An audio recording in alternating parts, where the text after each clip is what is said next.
Hi everyone, good evening and welcome to a session with me today. I'm Dr. Sylvia, a general practitioner and health educator with Askawayhealth. Apologies to my usual viewers on a Friday. I couldn't come on live yesterday. It was just quite busy. But there are a couple of things I wanted us to talk about, and I did promise to continue to keep us updated with events around Whitney Adeniran. So that's our focus for this live stream. Welcome if you're just joining, and if you're watching on the replay, thank you so much for clicking on the button. And please like the video while you're here, and I'm pretty sure you're going to gain one or two things that hopefully will be educational and will make our society a better place, because that's the intention for this video. So if you've been following this story, let me check my sound. If you can hear me, please let me know in the comments. I'm just going to check myself as well on YouTube. But welcome, let me know where you're watching from. Of course, I welcome comments on this. It's a story that's captivated pretty much everyone that's heard of it. The death of a young girl in such very tragic circumstances. So let's check the sound for this video. Let's just have a look and see if we're audible. Oh, yes, we are. That's good. Okay, so if you're just joining, thank you so much. We're talking about Whitney Adeniran and the autopsy results and what we can learn. There's always something to learn, and I hope that we can put a few things together here. But by way of background, Whitney Adeniran was a 12-year-old girl who attended a private school in Lagos, Nigeria, and who on the morning of the 9th of February, so just under a month ago, left home hale and hearty. And by the evening of that same day, her parents were faced with the reality that they would never see her again alive. She had died in a very strange circumstance at a school sporting event. And it was very difficult to understand what had happened to Whitney. Although her mother had been in the premises, in the facility where the sporting event was holding or was being held, nobody had thought to look for mom or go for or find mom urgently when she apparently collapsed. And it was difficult to work out exactly what had happened to her. And all we know was that when mom eventually found her daughter in a health center where she had been taken to via a school bus, all she noted was that her body was very wet and her face and mouth appeared black. Those were the things that stuck in her mom's mind and begged the question, what happened? Nobody could tell her what happened. So that was the first cry for the agonizing parents, Blessing and Michael Adeniran. Those were their concerns. Those were the issues they had to deal with. So we talked about this in the first video, and I'll put the link in the description box below. So if you're just hearing about this story, so we're not going over old ground, I will keep the link for you. And in the second video, we talked about, well, in the first video, we looked at a very important question. The question was about cardiac arrest and children.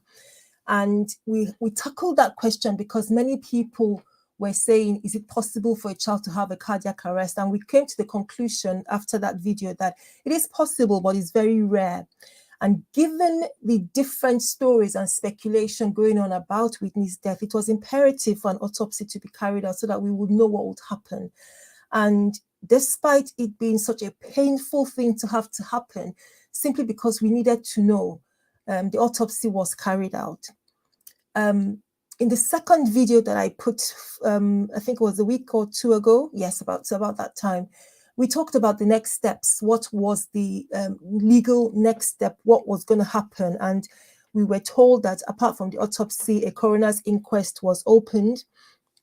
And if you watch that second video, I talked about what the coroner's inquest was going to do. And I think that we're still on course for a coroner's inquest. It's a public hearing that is usually held within 6 months of the death of the individual and looks at the evidence, including the autopsy, to work out what happened, how did they die.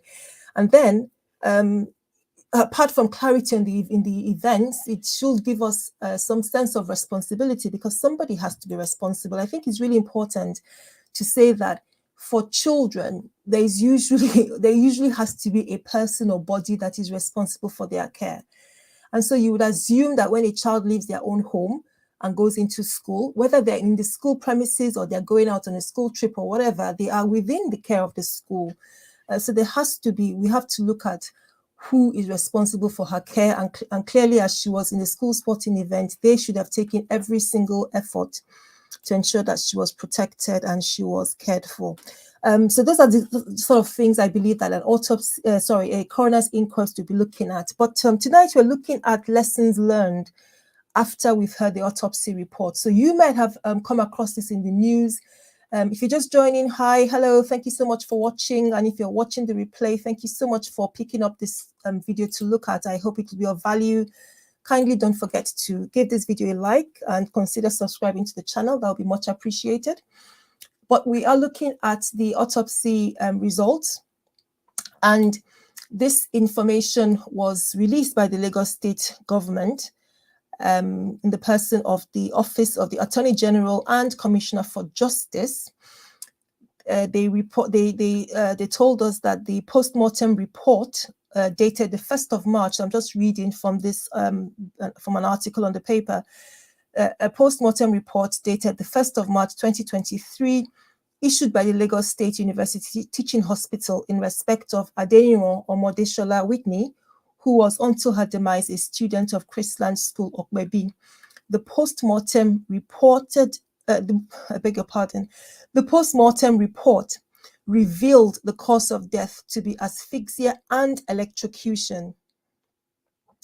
The Directorate of Public Prosecutions has been instructed to immediately issue legal advice on the matter. So this is just starting. It is just beginning. So there are lots of questions to be asked about it. But let's talk about the autopsy results. Let's take a medical slant on things. Let's explain what this means and implications. I'm particularly interested in the lessons learned and lessons to learn around this issue. So we're talking about Whitney, young Whitney Adeniran. So here she is with Mom Blessing and her dad, Dr. Michael. Obviously a very vivacious and dear young child. And what we're so interested in is how this shouldn't happen again. An electrocution is what we describe, or the term that we use to describe when somebody dies or suffers a severe injury from an electric shock or from an electric charge. And it's usually a very powerful, high voltage electric shock. Electric shocks can happen to different degrees. There might be the very mild one where perhaps accidentally you put your hand near a socket and you get a little tingle. That's an electric shock, but it's quite mild. To the very severe ones where perhaps somebody is very close to naked wires, or maybe somebody is working at the top of a cable or something and they touch naked wires and the shock, the charges and flings their bodies off the top of the cable and so on. There are different degrees. But the kind of injury that you would expect with a severe shock are things like severe burns, muscle spasm, because as a shock goes through the body, it spasms the muscles and can cause injury. If somebody's flung from a height, they may experience fracture to their bones. And of course, as the current passes, particularly very high voltage currents, they can interfere with the heart's own electric rhythm, because remember that our hearts rely on electric rhythm that our bodies generate in order to function. So an electric shock or charge that is of sufficient voltage or power can interfere with our body's natural rhythm can cause our hearts to stop or cause our hearts to go into an abnormal rhythm, which may not be compatible with life if it goes on for very long, and that will cause the heart to stop, and that can lead, of course, lead to death. Other things that can happen after a severe electric shock are brain injury. So there are lots of different complications from an electric shock or from a severe electric shock and electrocution. And in very severe cases, it can lead to death. So that's what we're dealing with when you're talking about electrocution. Now, what is asphyxia? Asphyxia is a term, it's just the word we use to describe when your body doesn't get enough oxygen, okay? Now, it could be for so many different reasons. So asphyxia is just a very broad term because there are so many different instances that a person could be described as having asphyxia. And it would be obviously when, if we have this public coroner's inquest, or if we have proceedings that get to court where both medical professionals and other witnesses are called to talk about the events in this case, that will get a lot more detail as to what could have happened in Whitney's case specifically. But I am only speculating just based on the limited information that we have. That there are different ways that a person could have asphyxia, as I was saying. It could be if somebody's choking, that's one of the common reasons. If somebody's choking and food blocks their airway, it prevents air from getting to the lungs. So that is asphyxia, okay? So there are different ways. If somebody is drowning, of course, drowning is the most common type of something called aspiration, which is when something that you eat or drink goes down the wrong way. So instead of going down your food pipe, it goes into your windpipe and blocks your windpipe. So of course that means you can't get air into your lungs and to the rest of your body. Asphyxia can also happen if somebody is being strangled or if somebody is being suffocated. You get the picture. Some medicines, because of the way that they affect the centers in the brain that control our breathing, they can slow them down, and that in that way, those medicines can also cause asphyxia. So that's what asphyxia means, and I wanted us to be very clear on what those terms on the autopsy report mean and how it progressed. I suspect that electrocution happened, a very high voltage was delivered, and this led to a collapse. Now, at the point of collapse is when things become very, very tricky, because somebody who has suffered a severe shock, enough for them to slump or collapse or just fall to the ground, and you're not sure what's going on. And given the kind of confusion and distraction I would expect at a scenario like a sports day, the people immediately around her may be fellow students who perhaps all they can do is call for help. And perhaps somebody comes running, perhaps an adult comes running. And again, this is speculation. I was not there.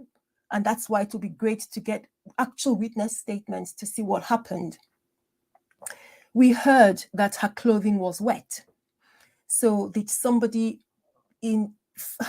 coming to the scene, seeing a child on the ground, not thinking, the first thing is to throw water on the person, which is sadly a knee-jerk response, perhaps trying to help, thinking, oh, we can just think and think. At the end of the day, what it speaks to is there's so much we need to learn, and it doesn't matter how young. As soon as somebody is old enough to understand, there's certain things that we can teach them. So perhaps in that instance, she'd collapsed and someone had gone to pour water on her. We're talking about somebody who suffered a severe shock. I've talked about some of the things that could happen, including brain injury, muscle spasms, abnormal heart rhythms. We don't know whether at that point there was still some degree of consciousness. There may have been, but it's possible that perhaps an abnormal rhythm had already developed. It depends on how high the voltage was. And perhaps the heart had stopped at that point. Unfortunately, we don't know. Because sadly, and that is a huge criticism on the school, that in such an event, you didn't have a designated first aid team in a sports event where at the very least, you would expect to have a few faints from students who are hot and dehydrated, for example. It's a warm day and all sorts of things. At the very least, there should be somebody who has ice packs and bandages and first aid kits, bits and pieces, which it seems was not present. They didn't even have an ambulance to take her to a proper emergency center when it was most required. So I can see how from collapse and not getting the right kind of first aid, it would quickly get into a situation of asphyxia. And I want to touch on this in particular because was it yesterday or the day before? I can't remember. It was the day before. While I was coming to terms with the autopsy report, and can I just use this opportunity to again express my deepest condolences to Michael and Blessing Adeniran. The burial was on Thursday, and the videos that we see online, of course, show the incredible distress and the pain, the unbearable pain. We can't just imagine the unbearable pain that this family is going through. And we just pray that God holds them and comforts them. This is a horrible, horrible place to be. So going through social media on Thursday, I noticed that some comments seemed to be misguided, and that's why I'm sharing this video. That's why I wanted to do this live today. I came across one in particular that was responding to the announcement of the report, the autopsy report. And this individual, who have intentionally removed their details because the point isn't to make fun of anybody, it's not to mock anybody. We're trying to learn here. Welcome if you're just joining. Thank you so much for popping in and for clicking. To be nice if you say hi. Tell me what you think about this situation. We're talking about the autopsy results for Whitney.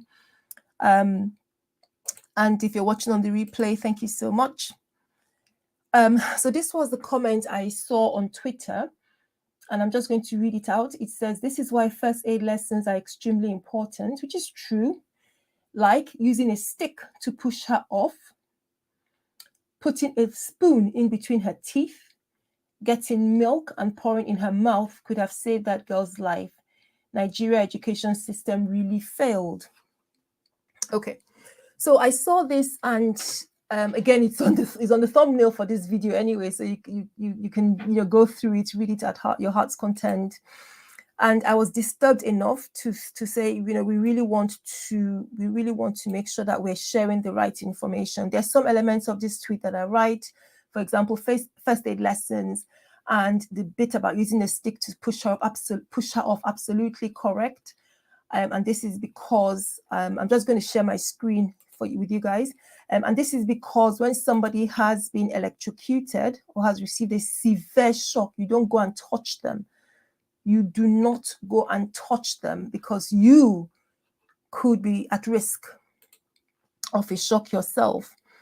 Because our bodies can also be can also conduct electricity, or the electric current from wherever the source was could easily spread around the individual's body. So their body could also be a focus, a space where there's electric charge. So who are trying to help could also get into trouble.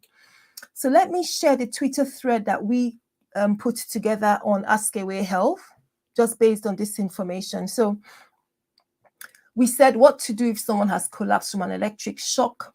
So the first thing is, as you approach the collapsed person, check if the immediate scene is safe. That is, that there are no naked wires, sparks, or anything. So if you can do that first, if you see any naked wires, of course, don't approach, don't touch them. See if you can get the electricity turned off if possible, notify emergency services and so on.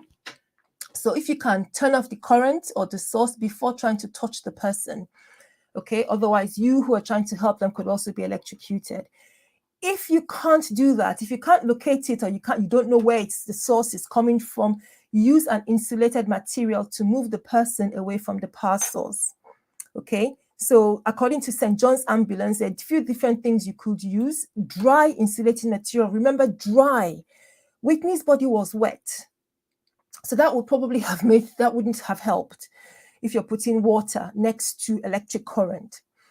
Okay, so stand on some dry insulating material like a plastic mat or wooden box and use a broom handle or wooden pole to push the casualty's limb away from the source.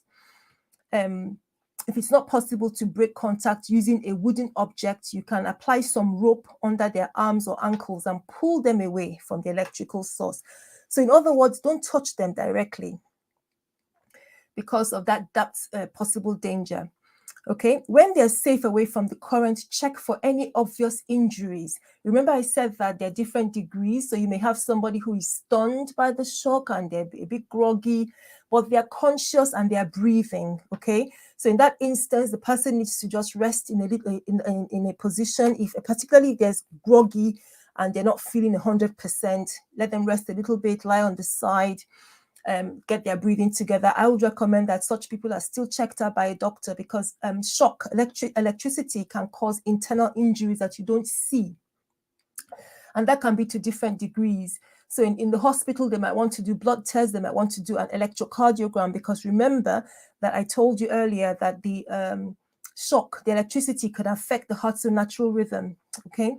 So if they are not, if they are breathing, if they just appear stunned, they're not completely unconscious, you still have to be very careful. They don't eat or drink anything.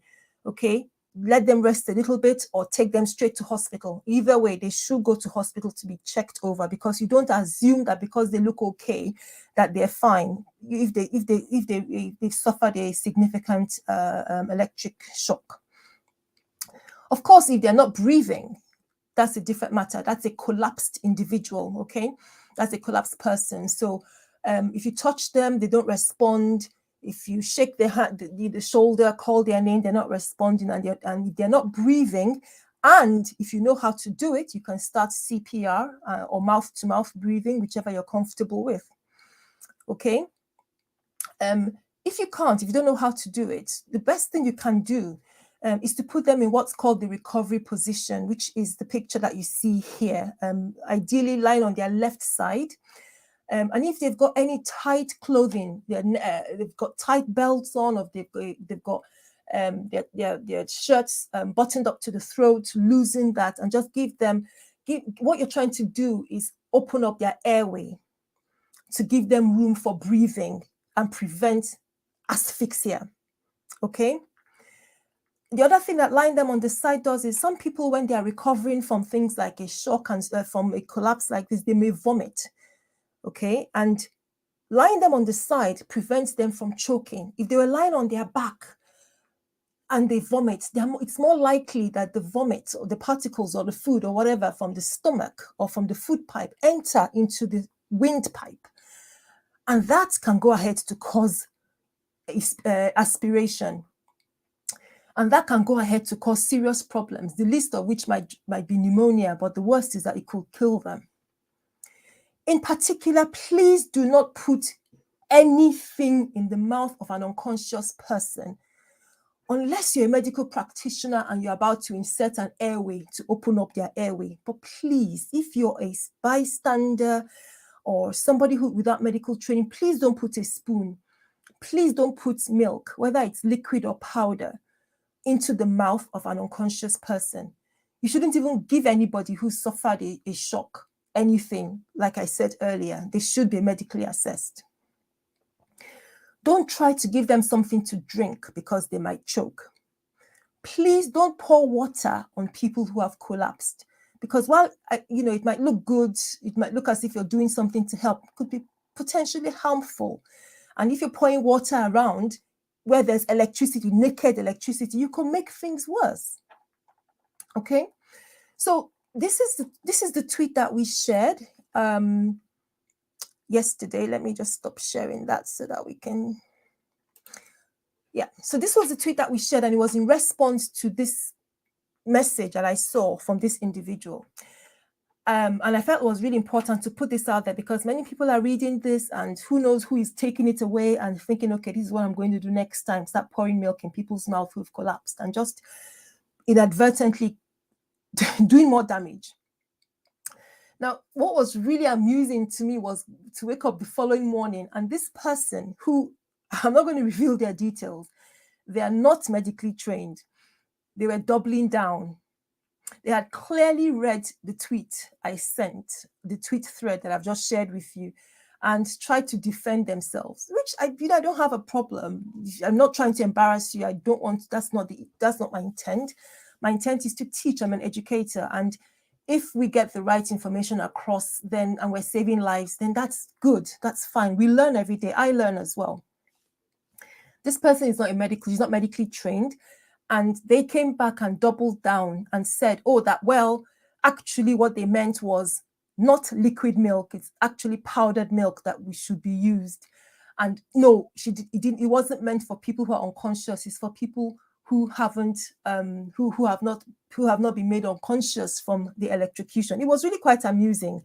I think if you follow my personal Twitter account, you would see the account. You would see the thread of our discussion. It was really quite amusing. So at the end of the day, I said to them, what's the evidence for this thing that you're saying? You're suggesting that putting powdered milk in the mouth of somebody who has suffered an electric shock will check the spread of electricity. That was the message they were putting. Where'd you get that from? Can you share? And all I got in return was insults, basically, which which I thought was sad, because again, what we're trying to do is learn. How can we be better? How can we do better? So it's really important, please, the really important message from this, because what we don't want is for this beautiful young child's death to be in vain, for this family's grief to be in vain, and not just for them, but many, many, many people, families who may have experienced things like this, especially in areas of the world where access to top-notch emergency care may not be available. Is how can we do better? What can we do? Prevention, of course, should be paramount, that we don't even get into this situation in the first place. That should be what is at the top of our minds, how to prevent something like this. And I think it's really important. Again, the message, before I forget, the message is also around people having epileptic seizures, because that's something else that people are fond of doing. Somebody is having a seizure and then they rush to put a spoon in the mouth. Don't do it. Don't put anything in the mouth. You shouldn't. They say putting something in the mouth, putting a spoon or a finger in the mouth is to help their teeth, stop their teeth from chattering. Don't. You're actually, by putting anything in their mouth, you actually could cause injury to them, apart from the person whose fingers will probably get bitten, because the person who's having the seizures has very strong muscle cramping that's going on at that point. All you're supposed to do is check that the scene is safe. If there are any rough, sharp objects, move it away. Give them room. Get close to them. If they've got tight clothing on, loosen the clothing. Support them. Please don't panic. It's not easy, but the worst thing you could do, or one of the worst things, let's not qualify it, one of the worst things that could happen is that you're putting fingers or trying to put liquids in their mouth at the time that they are fitting, or trying to insert a spoon into their mouth. Please, let's not do it. We need to learn these things so that we can stop these needless casualties that happen because of well-meaning ignorance. So guys, I wanted to share this with us and particularly address the lessons to learn in terms of first aid measures. But even more than that, going forward, we can't leave this case alone. Perhaps this tragedy that the Adeniran families have suffered and they're suffering, perhaps it may be a clarion call for some change in the way that schools in Nigeria, in Lagos, handle healthcare. Perhaps from the coroner's inquest, there will be sincere and significant changes to how safety is provided in the school environment.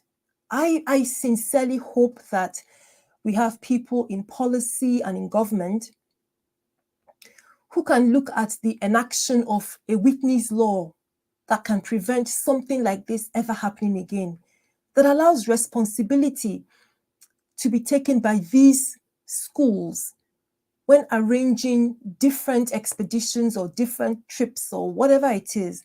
What are the possible health hazards and what am I doing to mitigate them?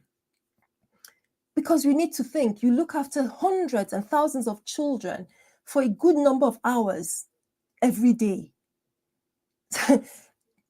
Child emergencies are so common. So something is going to go wrong. And if you can't not anticipate that something is going to go wrong, you have to plan ahead of it. So I really hope that it's not going to stop the pain that Whitney's mom, blessing, it's not going to stop her tears. It's not going to stop the dad's desolation. It's not going to stop the tears of her siblings. It's not going to bring her back. But if we can do something that demonstrates that life means something and that we humans are thinking about how to prevent such tragedies, then I think it's a step in the right direction. I think it's a step in the right direction. So once again, as I round this up, I just want to extend my deepest condolences to the Adeniran family and hope that through this time they manage to get by one step at a time, one day at a time. And I know that the next few weeks, months, not going to be easy. I cannot imagine, but it's just beyond belief, the kind of pain that they're going through. Guys, thank you for watching. I see a couple of people have just joined. We're just rounding up. And if you want to hear my thoughts about the lessons, immediate lessons to be learned from the autopsy results for Whitney's passing, please go ahead and watch the video from the beginning. To all those who joined in, thank you so much. And guys, I hope the rest of your weekend goes well. Hopefully, we'll be starting with usual uploads again next week, probably Thursday, and our usual Friday live streams will be on board again. And yeah, I hope to see you guys at one of those. Thank you so much for joining me tonight. Take care of yourselves. God bless. Bye-bye.